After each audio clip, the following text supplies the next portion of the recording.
Hello, this is Mrs. Rankin, and this is a tutorial for your 4.07 graded assignment on decomposers. So you're going to want to start in your lesson introduction. So go ahead and click on that. And in the introduction, it's going to give you a little overview of decomposers and their role that they play in the food chain, okay? So when plants and animals die, their remains are still full of nutrients. So decomposers come in and make use of these nutrients. And they kind of act as like recyclers of nutrients and return them to the soil. Okay, so you want to take a look at the student guide. On your student guide, it's going to give you your lesson objectives. It'll also give you some direct links to your assignment and rubrics. So just make sure you take a look at those. And then we're going to move on to the next section, which is kind of a little overview. It's going to test your knowledge of these key terms that you need to know to complete this lesson. So you need to be able to tell me what a producer is, an herbivore, carnivore, omnivore, and a scavenger or decomposer. So go ahead and you'll go through and check each of these questions. There's 5, and make sure that you know all of the terms.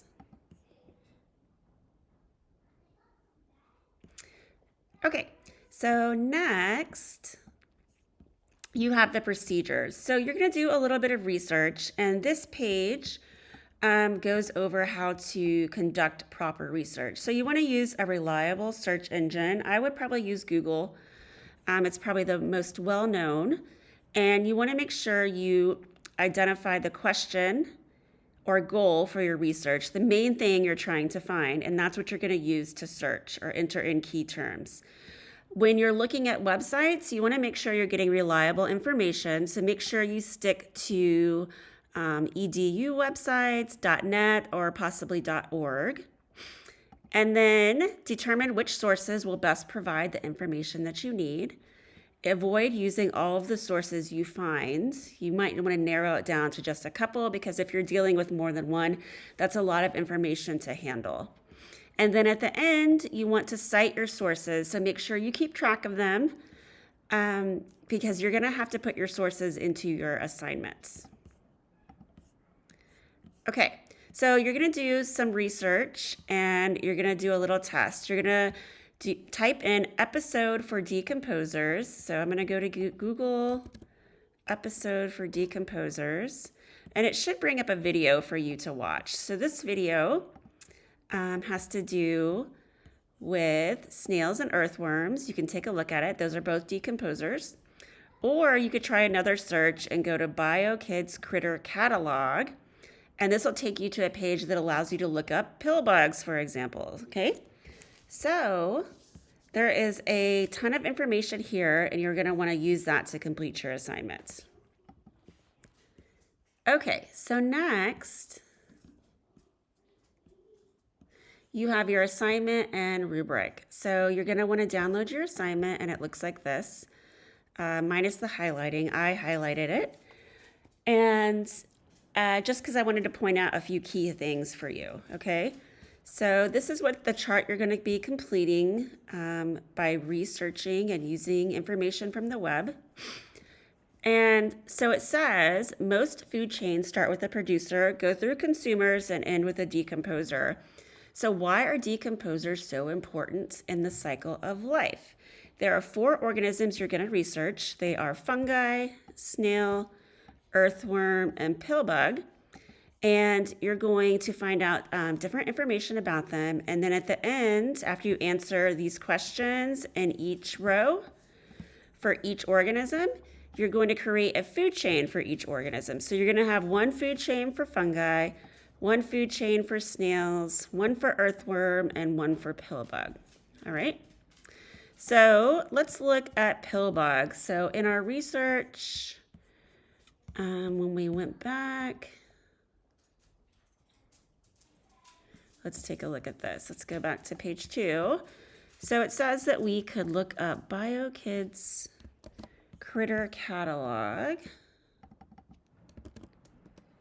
And it says that we should be able to look up information about pill bugs. So up here, let's type in pill bugs. All right, so let's click on the first one.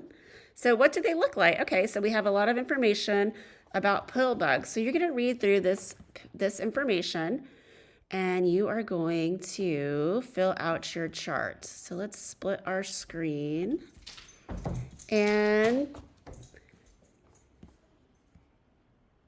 that way we can look at both. So the pill bug, example of an ecosystem that it lives in. So it says the common pill bug is originally from the Mediterranean.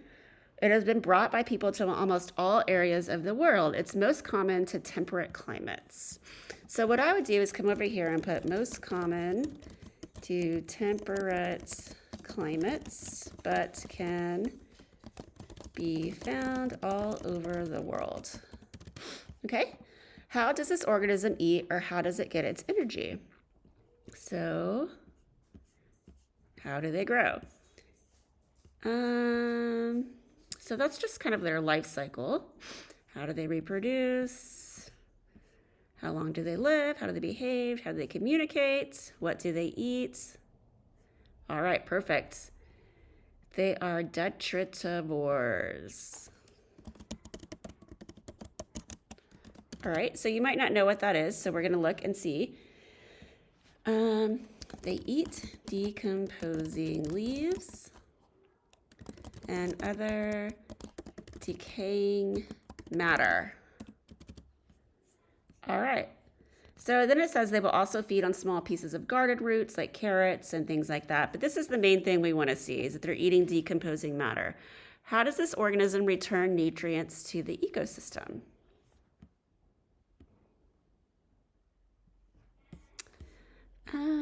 What role do they have in an ecosystem? Let's see. They recycle nutrients back into the ecosystem by eating and digesting.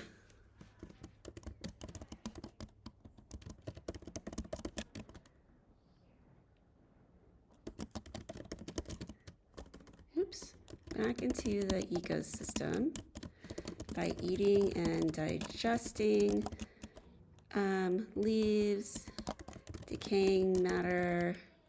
It says they eat roots, seeds, etc.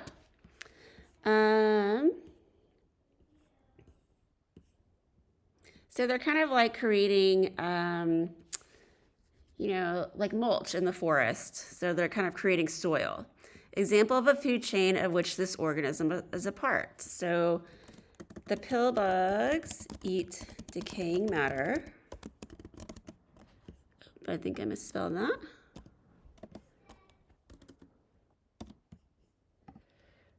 What eats them? So let's see. It says right here, they are preyed on by birds, spiders, and ants. So that's going to be their role in the food chain, okay? So once you've done this, you filled in your information about the pill bug. We got all the information we needed from this one site, so we don't need to find any other sites, okay? So what I would do is come over here and copy the web address, and then come down to where it says pill bug and type in the address right there, okay? So that way I know where you got your information from. And then you're gonna move on to the rest of the information. Fungi, you're gonna find websites to fill in about the snail and the earthworm, and you're gonna make sure you have at least one source cited for each of the rest of the organisms, okay? Okay, so once you're done, what you can do is below here, you can create your food chain. So remember, you need to make a food chain, kind of similar to what we did in the last assignment where you created food chains.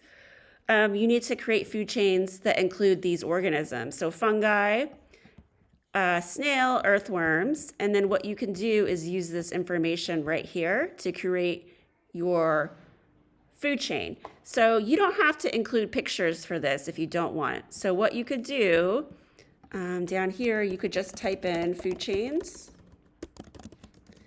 And then let's say for the pill bug, we know that it eats, what it eats We know that it eats decaying matter, so you could put leaves, like some type of a plant with leaves. And then they're eaten by birds, spiders, and ants. So you could create a food chain with this and just, oh, my typing is terrible today. Then you can insert an arrow. Oh, I don't know if it's going to let me. It's not. Okay, I'm not sure why. But you could do the dashed line and the little caret. Oh, there we go. We got an arrow. So that's the easiest way to do it. So we got an arrow there, and then the pill bug is eaten by what? And then you're gonna have another arrow here, and you might have decaying leaves. Decaying leaves are eaten by the pill bug. The pill bug is eaten by ants, for example, okay? So you could do something like that, and then you're gonna have one for the fungi, the snail, and the earthworm. So a total of 4 food chains underneath here, all right? So that'd be the easiest way to do it. You don't have to use pictures. Okay, so when you're done, go to the assignment submission area and submit your completed assignment along. Make sure you include your food chain so you get extra credit. Make sure you have your sources and that all of this box is filled in. Make sure you pay attention to this. This is just kind of going over what I just did, okay? If you have questions, please email me and I'll be happy to help you. Thank you.